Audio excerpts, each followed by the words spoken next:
Assalamualaikum warahmatullahi wabarakatuh. Alhamdulillahirabbil alamin. Pada kesempatan yang baik ini kita bertemu lagi di materi tematik IPA, tema 1, subtema 3.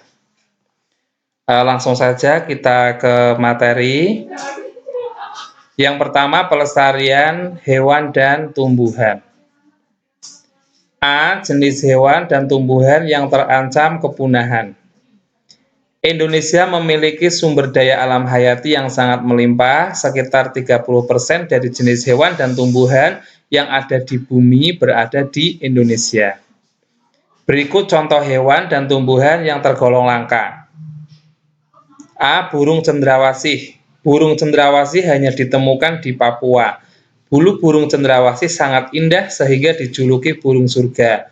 Oleh karena itu, burung cendrawasih banyak diburu dan menjadi langka.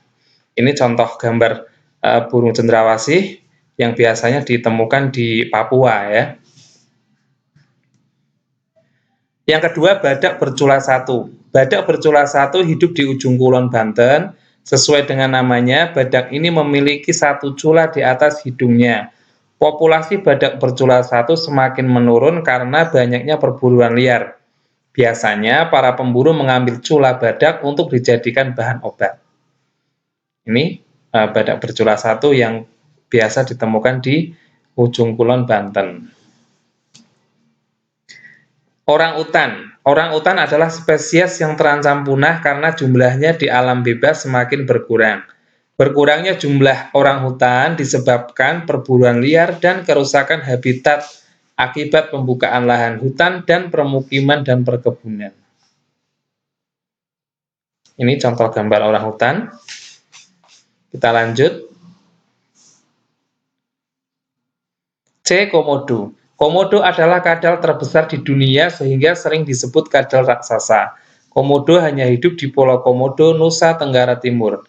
Keberadaan komodo terancam punah. Menurunnya populasi komodo disebabkan karena perburuan liar, perubahan lingkungan, dan berkurangnya sumber makanan. Kita lanjut.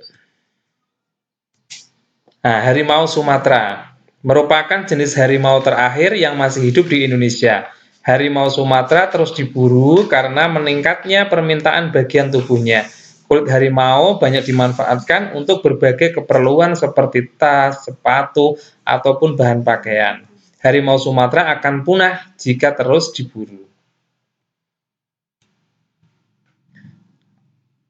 Terus kita bahas tentang tumbuhan langka. Kalau tadi binatang langka, sekarang kita bahas tentang tumbuhan langka.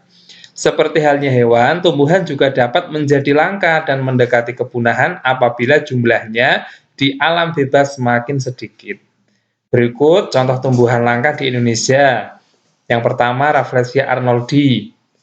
Bunga Rafflesia arnoldi terdapat di hutan-hutan Sumatera dan sebagian di Kalimantan. Bunga ini hidup parasit di tumbuhan menjalar. Kuncup bunga ini dapat dijadikan obat sehingga sering dijarah. Ini gambarnya bunga Rafflesia arnoldi.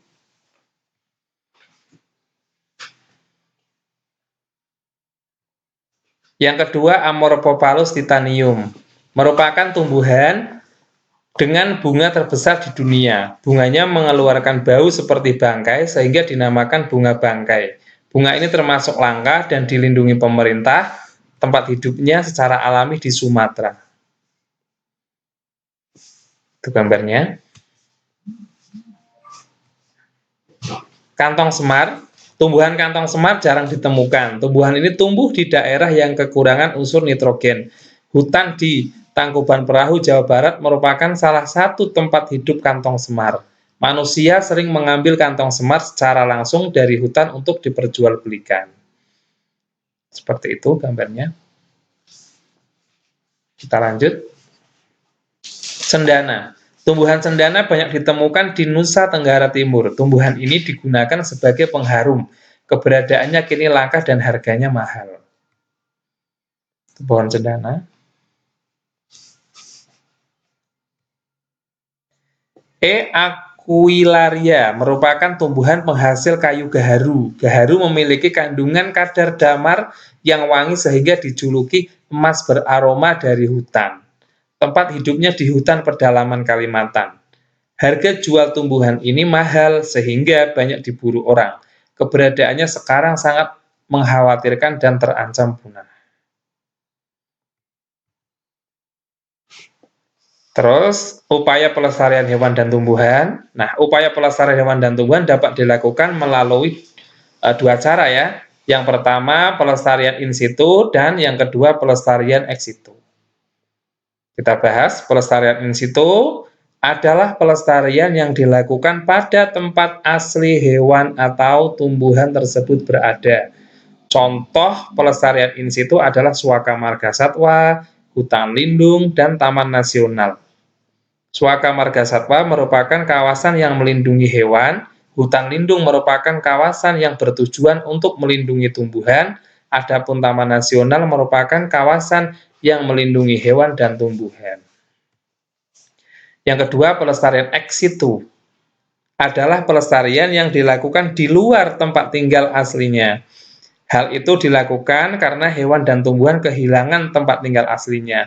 Selain itu, pelestarian ex situ dilakukan sebagai upaya rehabilitasi, penangkaran, dan pembiakan hewan maupun tumbuhan langka. Contoh pelestarian ex situ antara lain kebun botani, taman safari, kebun binatang, dan penangkaran hewan. Sekian materi dari Pak Guru. Semoga kalian memahami. Wassalamualaikum warahmatullahi wabarakatuh.